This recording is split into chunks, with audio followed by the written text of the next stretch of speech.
Hello, नमस्ते, स्वागत है आप सभी का हिंदी टॉपर्स यूट्यूब चैनल पे। कल हम लोगों ने भाग 7 किया, आज हम लोग भाग 8 पे करेंगे। हम लोगों ने कल के भाग में भारत के राष्ट्रपति से संबंधित जितने भी इम्पोर्टेंट क्वेश्चन थे वो हम लोगों ने डिस्कस किए। इस सेशन की अगर हम लोग बात करें तो इसमें हम लोग बाकी के बचे हुए भारत के राष्ट्रपति से संबंधित जितने भी इम्पोर्टेंट क्वेश्चन है वो डिस्कस करेंगे। इसके अलावा कार्यपालिका और उपराष्ट्रपति से संबंधित भी कुछ टॉपिक इसमें आएंगे, वो भी हम इसमें डिस्कस करेंगे क्वेश्चन आंसर की फॉर्म में। ठीक है, तो चलिए स्टार्ट करते हैं। पहला क्वेश्चन देखते हैं। संविधान के अनुच्छेद 78 है ना, 78 प्रधानमंत्री के कर्तव्यों के संबंध में उपबंध है। निम्नलिखित में से कौन सा एक प्रधानमंत्री का कर्तव्य नहीं है? ठीक है, प्रधानमंत्री का कर्तव्य नहीं है। तो पहला देखिए, संघ के क्रियाकलाप के प्रशासन और विधायन संबंधी मंत्रिपरिषद के सभी निर्णयों से राष्ट्रपति को सूचित करना। बिल्कुल सही है ये। संघ के क्रियाकलाप के प्रशासन और विधायन संबंधी जो जानकारी राष्ट्रपति मांगे वह देना, ये भी सही है। थर्ड वन, किसी विषय जिस पर मंत्री ने निर्णय दिया है किंतु मंत्रिपरिषद ने विचार नहीं किया है, राष्ट्रपति द्वारा अपेक्षा किए जाने पर परिषद के समक्ष विचार के लिए रखना, ये भी सही है। फोर्थ, किसी विशेष विधेयक को धन विधेयक के रूप में प्रमाणित किए जाने के निर्णय को राष्ट्रपति को प्रस्तुत करना नहीं। कोई विधेयक धन विधेयक है या नहीं, इसका जो प्रमाण पत्र देगा वो कौन देगा? लोकसभा का जो अध्यक्ष होगा, लोकसभा का अध्यक्ष। ना तो इसमें राष्ट्रपति की भूमिका है, ना ही इसमें प्रधानमंत्री की भूमिका है। दैट्स वाई ये आपका ऑप्शन गलत हो जाएगा। तो आंसर शुड बी डी। ठीक है, नेक्स्ट क्वेश्चन देखते हैं। निम्नलिखित में से कौन सा कार्यपालिका का एक न्यायिक कार्य है? ठीक है, न्यायिक कार्य है कार्यपालिका का। कार्यपालिका में कौन शामिल होता है आपका? राष्ट्रपति, प्रधानमंत्री और उनकी मंत्रिपरिषद। यही तो सभी मिलकर कार्यपालिका को संगठित करते हैं। ठीक है, तो पहला, विधेयकों को पास करना, ये कार्यपालिका का कार्य नहीं है, ये संसद का कार्य है। राष्ट्रपति पर महाभियोग, ये संसद की अर्ध न्यायिक शक्ति है, कार्यपालिका की नहीं है। थर्ड वन, विधायी विशेषाधिकारों का संरक्षण नहीं, ये भी आपकी संसद की शक्ति है। नेक्स्ट, उन व्यक्तियों का दंड से निलंबन दिलाना जिन्हें मृत्यु दंड की सजा दी गई है, ये सही है। ये क्या है? राष्ट्रपति का क्षेत्राधिकार है, राष्ट्रपति की शक्ति है, उनकी पावर है कि यदि किसी व्यक्ति को मृत्यु दंड की सजा दी गई है न्यायालय के द्वारा, तो राष्ट्रपति अगर चाहे तो उसकी सजा को माफ कर सकते हैं, उसको बेगुनाह बाइज्जत बरी करवा सकते हैं। तो ये आंसर इसका हो जाएगा डी। चूंकि राष्ट्रपति कार्यपालिका का एक अंग है, इसलिए ये क्वेश्चन में ये पूछा गया है कि कौन सा कार्य न्यायपालिका कार्यपालिका के अंतर्गत आता है। तो कार्यपालिका में राष्ट्रपति भी आता है। दैट्स वाई इसका आंसर क्या हो जाएगा? डी। क्वेश्चन नंबर 3 में देखिए, भारत के राष्ट्रपति के प्राधिकार पर विचार कीजिए। अच्छा, उनकी जो अथॉरिटी है उनके ऊपर विचार करना है। पहला, वास्तविक और लोकप्रिय। सेकंड, औपचारिक और विधिक। तीसरा, राजनीतिक और नाम मात्र। चौथा, संवैधानिक और नाम मात्र। किस प्रकार के अधिकार भारत के राष्ट्रपति को प्राप्त है? ठीक है, भारत के राष्ट्रपति को कौन कौन से प्राप्त है? देखिए, पहला, वास्तविक और लोकप्रिय। नहीं, ऐसा नहीं है, लोकप्रिय नहीं है राष्ट्रपति, क्योंकि प्रधानमंत्री जो होता है वो राष्ट्रपति से भी लोकप्रिय होता है। तो एक तो आपका गलत हो जाएगा। एलिमिनेशन मेथड लगाओ, ए और सी तो गलत हो गया। अब बाकी बचा 2, औपचारिक और विधि। बिल्कुल सही। संविधान में औपचारिक तौर पर यह बताया गया कि राष्ट्रपति के नाम से ही सारी कार्यप्रणाली चलेंगी और राष्ट्रपति के नाम से ही सारे ऑर्डर पास किए जाएंगे। थर्ड, राजनीतिक और नाम मात्र। नहीं, पॉलिटिकल तरीके से नाम मात्र नहीं है, क्योंकि पॉलिटिकल तरीके से अगर हम लोग देखते हैं तो प्रधानमंत्री को देश का प्रधान माना जाता है। ठीक है। फोर्थ, संवैधानिक और नाम मात्र। हाँ, ये सही है, कॉन्स्टिट्यूशनल तरीके से ये नाम मात्र, ये सही है। तो क्योंकि नाम मात्र का मतलब यहाँ पर क्या है कि उनके पास जो पावर है ना वो केवल गिनी चुनी पावर होती है और नाम मात्र की शक्तियां होती है। असली पावर का जो कंज्यूम करता है वो कौन करता है? प्रधानमंत्री करता है ना। तो इसका आंसर क्या हो जाएगा आपका? 2 और 4। D is the right answer. 2 और 4 आपकी सही है। क्वेश्चन नंबर 4, भारत का राष्ट्रपति संसद का भाग है। बिल्कुल सही, हम लोगों ने कल डिस्कस किया। सेकंड, संसद द्वारा पारित विधेयक राष्ट्रपति की स्वीकृति के बिना कानून नहीं बन सकता। ये भी सही है। लोकसभा पास करेगी, फिर राज्यसभा पास करेगी, उसके बाद फिर राष्ट्रपति साइन करेंगे, तब जाकर कोई कानून क्या होता है? कानून बनता है। ठीक है, तो इस हिसाब से इसका आंसर क्या हो जाएगा? 1 और 2 दोनों आपके राइट है। चलिए क्वेश्चन नंबर 5 में देखिए, भारत के राष्ट्रपति निम्नलिखित सिफारिशों को संसद के पटल पर रखवाएगा। है ना। कौन सी ऐसी सिफारिशें हैं जो संसद के पटल पर लिखवाएगा? पहला, संघ वित्त आयोग, बिल्कुल सही। वित्त आयोग जो आर्टिकल 280 के तहत गठित किया जाता है, वो जो भी रिप्रेजेंट करता है, जो भी रिपोर्ट तैयार करता है, उसको संसद के पटल पर रखवाने का काम कौन करता है? राष्ट्रपति करता है। पहला सही है। दूसरा, लोक लेखा समिति, नहीं, लोक लेखा समिति से राष्ट्रपति का कुछ भी लेना देना नहीं है। थर्ड, कैग की जो रिपोर्ट आती है वो राष्ट्रपति रखवाता है, ये भी सही है। और राष्ट्रीय अनुसूचित जाति आयोग की जो रिपोर्ट आती है वो भी आपका राष्ट्रपति पटल पर रखवाता। तो 1, 3 और 4, सी इज द राइट आंसर। ठीक है, देखिए, लोक लेखा समिति के प्रतिवेदन पर राष्ट्रपति सदन के पटल पर नहीं रखवाते। लोक लेखा समिति अपनी रिपोर्ट लोकसभा अध्यक्ष को सौंपती है, इससे राष्ट्रपति का कोई भी संबंध नहीं है। ठीक है, चलिए नेक्स्ट देखते हैं। भारत के राष्ट्रपति विभिन्न क्षेत्रों से राज्यसभा के लिए 12 सदस्यों को मनोनीत करते हैं। तो इस संदर्भ में निम्नलिखित कथनों पर विचार कीजिए। इनमें से कौन से ऐसे क्षेत्र हैं जिनमें से वो 12 सदस्य चुने जाते हैं? पहला, साहित्य के क्षेत्र से, बिल्कुल सही। दूसरा, विज्ञान के क्षेत्र से, ये भी सही है। कला के क्षेत्र से, ये भी सही है। सहकारी आंदोलन के क्षेत्र से, नहीं, ये कोई मानक नहीं है, ये कोई मापदंड नहीं है। और फिफ्थ आपका समाज सेवा के क्षेत्र से, ये भी सही है। 1, 2, 3, 5, 1, 2, 3, 5 is the right answer, B.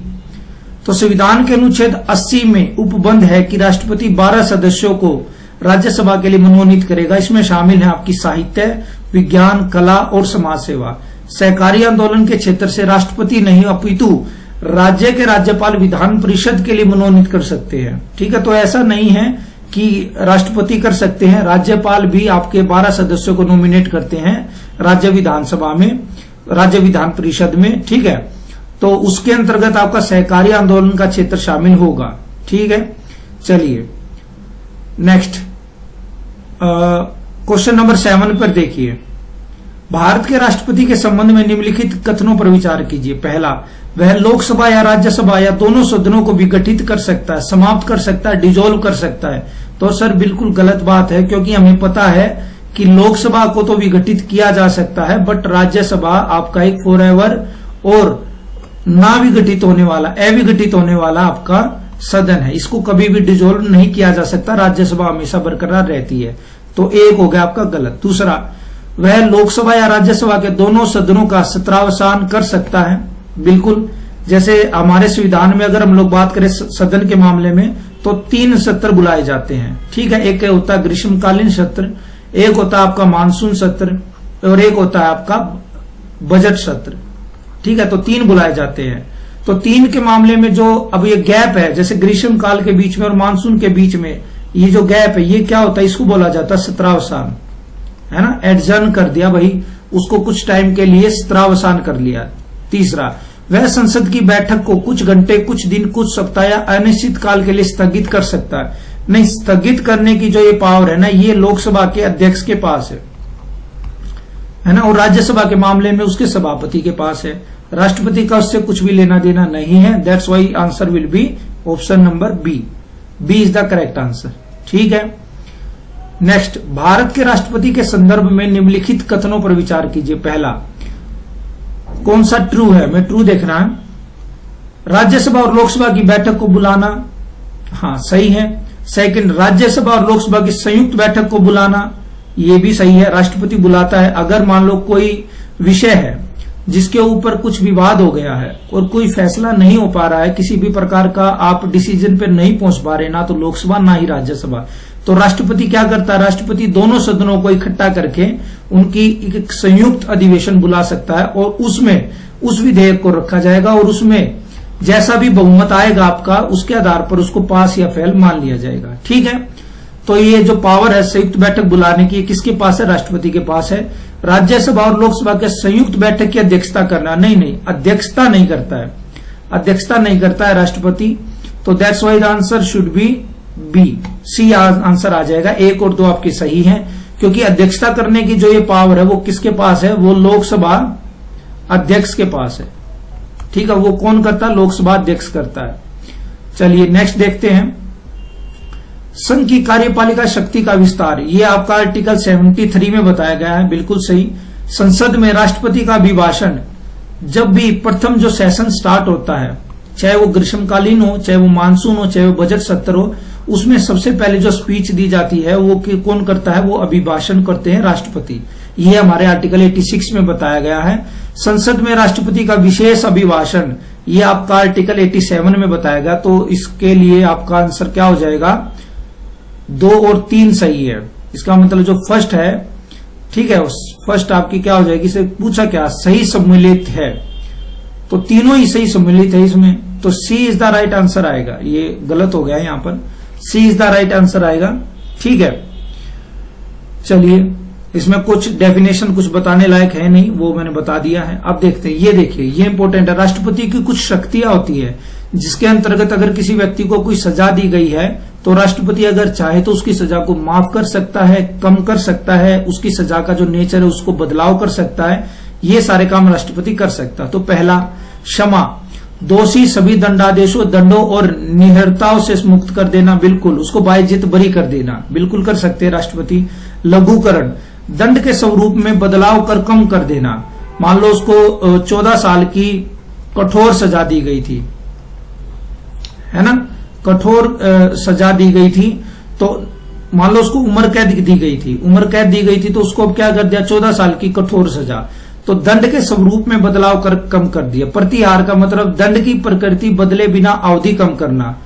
14 साल की कठोर दंड की सजा हुई थी तो इसको उन्होंने बदला नहीं, केवल इसको 7 साल का कर दिया, अवधि कम कर दी, नेचर वही रहा। फोर्थ है, मूल रूप से दी गई सजा को किसी विशेष परिस्थिति में कम करना। मान लो कोई लेडी है, वो प्रेग्नेंट है, ठीक है, तो उस कंडीशन में राष्ट्रपति के पास ये पावर है कि उसकी सजा को वो क्या करते हैं? कम कर सकते हैं। मान लो उसको 5 साल की सजा थी तो उसको घटा के वो 2 साल की कर सकते हैं, 3 साल की कर सकते हैं। तो इनमें से कौन सा आपका सही है? तो बिल्कुल चारों आपस में सही आते हैं। तो देखिए, इसमें यहां पर आपको अच्छी तरीके से क्लियर हो जाएगा। भारत के संविधान के अनुच्छेद 72 में राष्ट्रपति को समाधान की शक्ति का प्रावधान है। यह राष्ट्रपति की न्यायिक शक्ति है। क्षमा, क्षमा का अर्थ है दोषी को सभी दंडों, दंडादेशों और निहरताओं से पूर्ण मुक्ति मिल जाती है। लघुकरण, दंड के स्वरूप को बदलकर कम कर दिया जाता है, जैसे मृत्यु दंड का लघुकरण कर कठोर कारावास में परिवर्तित करना। परिहार, दंड की प्रकृति में कमी किए बिना उसकी अवधि को कम कर देना, जैसे 2 वर्ष का कठोर कारावास को 1 वर्ष में तब्दील कर देना। विराम, दोषी को मूल रूप में दी गई सजा को किसी विशेष परिस्थिति में आपका कम कर देना, जैसे महिला अपराधी का गर्भवती होना। परिलंबन, किसी दंड पर अस्थायी रोक लगा देना, भाई कुछ समय के लिए उसको फांसी की सजा को टाल दिया गया, कुछ समय के लिए। ठीक है, क्वेश्चन नंबर 11 में देखिए, कौन सा कथन सही नहीं है? नहीं है आपको देखना। पहला, संविधान के अनुच्छेद 72 के तहत राष्ट्रपति और राज्यपाल को समाधान की शक्तियां दी गई है। नहीं, राज्यपाल को आर्टिकल 72 में नहीं दी गई है, इसका यहाँ पर कोई भी लेना देना नहीं है। तो यही स्टेटमेंट आपकी वैसे गलत हो जाएगी। आगे और देखते हैं, केवल राष्ट्रपति को मृत्यु दंड को क्षमा करने की शक्ति प्राप्त है, राज्यपाल को यह शक्ति नहीं दी गई है। तो बिल्कुल सही है, मृत्यु दंड के मामले में केवल राष्ट्रपति क्षमा कर सकता, राज्यपाल नहीं। थर्ड वन, केवल राष्ट्रपति सैन्य न्यायालय द्वारा दी गई सजा को माफ कर सकता, राज्यपाल को यह शक्ति प्राप्त नहीं है। कोर्ट अगर किसी व्यक्ति को सजा देती है, ठीक है, तो उसमें उसको माफ करने की जो शक्ति है वो केवल राष्ट्रपति के पास है, राज्यपाल इसमें इंटरवेंशन नहीं कर सकता। फोर्थ, राज्यपाल को मृत्युदंड का निलंबन, परिहार और लघुकरण करने की शक्ति राष्ट्रपति के समान है। हाँ, राज्यपाल भी इस मामले में स्टेट लेवल पर ये सारी एक्टिविटी कर सकता है। तो आंसर क्या हो जाएगा? ए हो जाएगा, क्योंकि आर्टिकल 72 में राष्ट्रपति को समाधान की शक्ति दी गई है, जबकि राज्यपाल को आर्टिकल 161 में समाधान की शक्ति दी गई है। ठीक है, लेकिन आपको यहां पर यह ध्यान रखना कि मृत्युदंड को क्षमा करने की शक्ति केवल और केवल राष्ट्रपति के पास है, इसमें राज्यपाल की शक्ति नहीं है। ठीक है, क्वेश्चन नंबर 12 में देखिए, भारत में अध्यादेश के प्रयोग के संदर्भ में कौन सा कथन सही है? चलिए, सही है हमें देखना। संविधान के अनुच्छेद 123 के अंतर्गत राष्ट्रपति और राज्यपाल इसका उपयोग कर सकते हैं। गलत, राष्ट्रपति के लिए 123 है, राज्यपाल के लिए 213 है, आर्टिकल अलग अलग है। अध्यादेश का प्रयोग राष्ट्रपति स्व विवेक अनुसार, मतलब अपनी मर्जी से करता है, नहीं, ये जो हमारी मिनिस्टर ऑफ काउंसिल है उनकी एड एंड एडवाइस के आधार पर ही अध्यादेश का प्रयोग किया जाता है। तीसरा, राष्ट्रपति द्वारा अध्यादेश तब जारी किया जाता है जब लोकसभा या राज्यसभा किसी सत्र में नहीं रहते हैं। बिल्कुल सही है, ये सही है, क्योंकि जो लोकसभा और राज्यसभा अगर वो सेशन में नहीं है और कुछ इमरजेंसी आ गई, उस टाइम पर तत्काल रूप से कोई कानून बनाना है, तो राष्ट्रपति क्या कर सकता है कि राष्ट्रपति एक अध्यादेश जारी कर सकता है ना, कि भाई एक मैं लिमिटेड टाइम के लिए आदेश जारी करता हूं, इस कानून को आप लोग तुरंत लागू कीजिए। जब लोकसभा और राज्यसभा की कार्यवाही स्टार्ट होगी, हम इसको तब दोबारा विधायी प्रक्रिया के द्वारा इसको कानून हम लोग बना लेंगे। ठीक है, तो आंसर इसका सी हो जाएगा।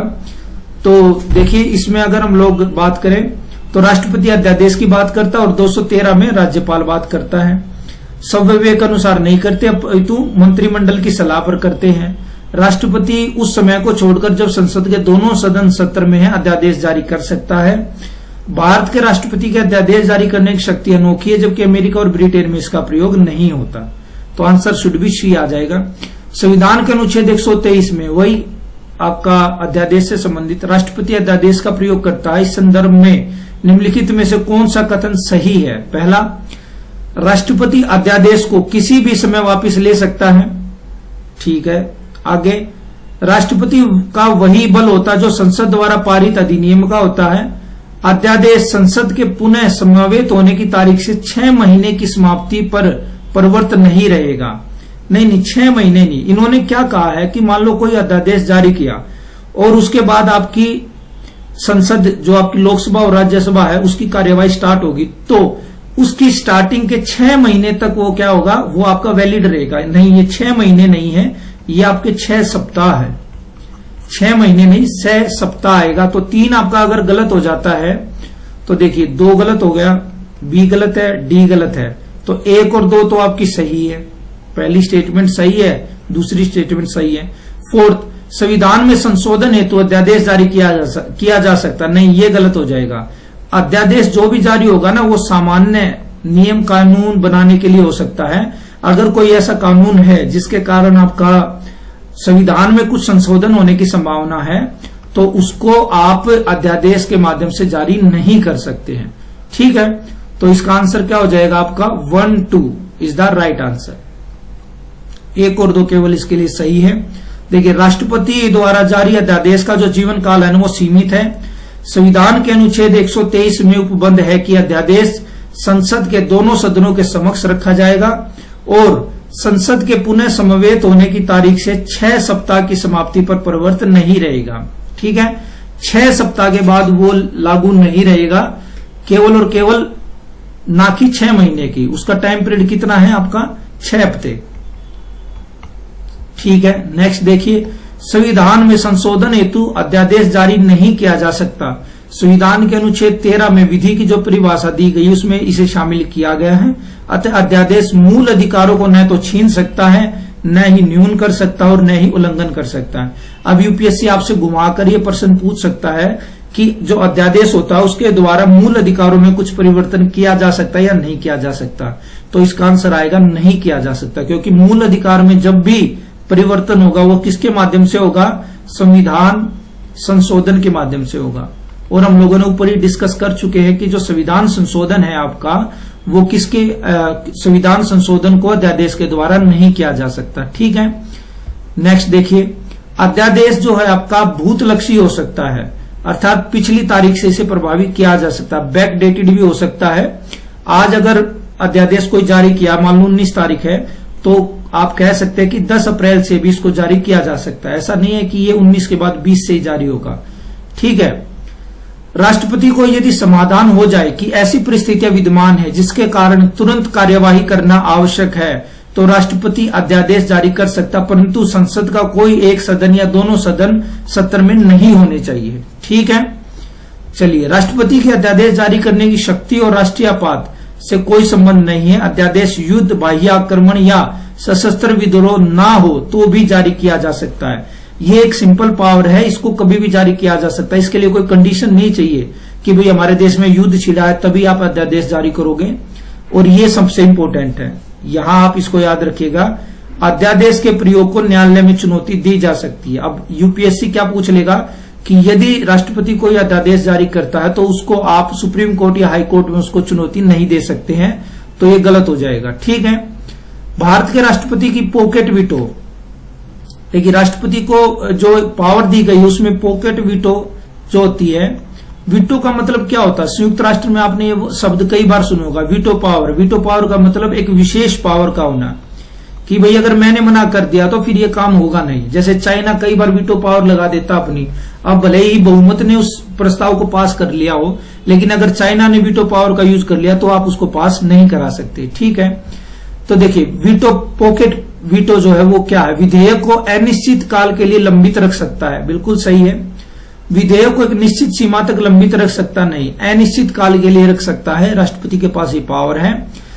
भारतीय डाक संशोधन में इसका प्रयोग डॉक्टर राजेंद्र प्रसाद ने किया था, ये गलत है, ये ज्ञानी जेल सिंह ने किया था। ठीक है, उस टाइम पे जो हमारे राष्ट्रपति थे उन्होंने इसमें किया था। फोर्थ, संविधान संशोधन अधिनियम में इसका प्रयोग नहीं कर सकते। हाँ, ये सही है, संविधान संशोधन के मामले में आप पॉकेट वीटो का यूज नहीं कर सकते हैं। तो इसलिए आंसर क्या हो जाएगा आपका? 1 और 4 इज द राइट आंसर। ठीक है, तो देखिए, राष्ट्रपति के समक्ष आए किसी विधेयक पर निर्णय देने के लिए संविधान में कोई भी समय सीमा निर्धारित नहीं है, जबकि अमेरिका में 10 दिन का टाइम पीरियड दिया गया है। भारतीय डाक संशोधन अधिनियम 1986 में राष्ट्रपति जेल सिंह ने इसका वीटो का प्रयोग किया था। इसे पॉकेट वीटो इसलिए कहते हैं क्योंकि राष्ट्रपति किसी विधेयक को अनिश्चित काल के लिए टेबल पर पड़ा रहने देते हैं, ना तो स्वीकृति देते हैं और ना ही इसे लौटाते हैं। ये पावर है राष्ट्रपति की। ठीक है, अब राष्ट्रपति के निलंबनकारी वीटो के संदर्भ में, निलंबन का मतलब क्या है? बिल्कुल मना कर देना, मना कर देना। ठीक है, इसका प्रयोग धन विधेयक के संबंध में नहीं कर सकते। बिल्कुल सही, किसी विधेयक के पुनर्विचार के लिए इस वीटो का प्रयोग करते हैं। कोई विधेयक है, पुनर्विचार के लिए इस वीटो का प्रयोग करते हैं, तो इसका आंसर क्या आ जाएगा? दोनों ही स्टेटमेंट आपकी राइट हो जाएंगी। देखिए, निलंबनकारी वीटो, राष्ट्रपति द्वारा इस वीटो का प्रयोग तब किया जाता है जब किसी विधेयक, धन विधेयक को छोड़कर पुनर्विचार के लिए भेजा जाता है, किंतु संसद उस विधेयक को संशोधन या बिना संशोधन के साधारण बहुमत से पारित कर राष्ट्रपति के पास भेजता है, तो राष्ट्रपति क्या स्वीकृति देने के लिए बाध्य है। पहले राष्ट्रपति ने मना कर दिया, फिर राष्ट्रपति ने क्या किया कि उसको पुनर्विचार के लिए प्रस्ताव को भेज दिया संसद के पास। अब संसद ने उसको संशोधन करके या इवन बिना कोई चेंज करके साधारण बहुमत से पास करके राष्ट्रपति के पास भेज दिया, तो राष्ट्रपति अब इस कंडीशन में निलंबनकारी वीटो का यूज नहीं करेगा और राष्ट्रपति के लिए उसकी जो स्वीकृति देना होगा वो आपकी बाध्यकारी होगी, राष्ट्रपति को स्वीकृति देनी पड़ेगी। ठीक है, धन विधेयक के संबंध में इस वीटो का प्रयोग नहीं किया जा सकता, ये बिल्कुल सही है। धन विधेयक के संबंध में तो किसी भी प्रकार के वीटो का प्रयोग नहीं किया जा सकता। पेप्सू विनियोग विधेयक में राष्ट्रपति डॉक्टर राजेंद्र प्रसाद द्वारा कौन से वीटो का प्रयोग किया गया था? तो अत्यंतिक वीटो का यूज किया गया था। ठीक है, इस वीटो के द्वारा राष्ट्रपति संसद द्वारा पारित विधेयक को अनुमति देने से बिल्कुल इनकार कर दिया था, साफ मना कर दिया था कि भाई अपन इसको स्वीकृति नहीं देंगे। ठीक है, तो देखिए 3 प्रकार के वीटो हो गए। एक आपका होगा पॉकेट वीटो, मतलब पड़ा रहने दो अपने पास, कोई दिक्कत नहीं है। दूसरा निलंबनकारी वीटो, राष्ट्रपति को पसंद नहीं आया तो दोबारा भेज दिया संसद के पास पुनर्विचार के लिए, संसद ने उसको संशोधन करके या बिना संशोधन के अगर राष्ट्रपति के पास भेज दिया तो राष्ट्रपति को उसके ऊपर साइन करने पड़ेंगे, मैंडेटरी है। और तीसरा क्या है? अत्यंतिक वीटो, इसमें क्या है कि बिल्कुल साफ मना कर दिया कि मैं इस पे नहीं करूंगा साइन। ठीक है, तो ये खत्म है। क्वेश्चन नंबर 17 देखिए, इंपॉर्टेंट क्वेश्चन है। संसद द्वारा पारित विधेयक राष्ट्रपति के पास भेजा जाता है, तब राष्ट्रपति उस विधेयक को, धन विधेयक यदि वो नहीं है, पुनर्विचार के लिए संसद को लौटा सकता है, किंतु बिना विसंशोधन या संशोधन के साथ राष्ट्रपति के पास भेजा जाता है तो राष्ट्रपति स्वीकृति देने के लिए बाध्य है। ये हम लोगों ने भी डिस्कस किया, बिल्कुल सही बात है। सेकंड, राज्य विधानसभा द्वारा पारित विधेयक को राज्यपाल राष्ट्रपति के विचाराधीन आरक्षित कर सकता है। अगर राज्य की विधानसभा में कोई विधेयक पारित हुआ है तो राज्यपाल उसको स्वीकृति देने से पहले राष्ट्रपति के लिए विचाराधीन के लिए उसको रिजर्व रख सकता है। राष्ट्रपति राज्यपाल को निर्देश दे सकता है कि उस विधेयक को राज्य विधानसभा के पास पुनर्विचार के लिए लौटा दे, किंतु यदि राज्य विधानसभा द्वारा पुनः बिना संशोधन के या संशोधन के साथ राष्ट्रपति के पास भेजा जाता है तो राष्ट्रपति स्वीकृति देने के लिए बाध्य नहीं है। ये स्टेटमेंट भी राइट है। पहली कंडीशन में क्या था कि यदि संसद किसी विधेयक को संशोधन या बिना संशोधन के राष्ट्रपति के पास पुनर्विचार के लिए भेज देती है तो राष्ट्रपति को कंपलसरी है, उसके ऊपर साइन करने पड़ेंगे। ठीक है, पहली स्टेटमेंट।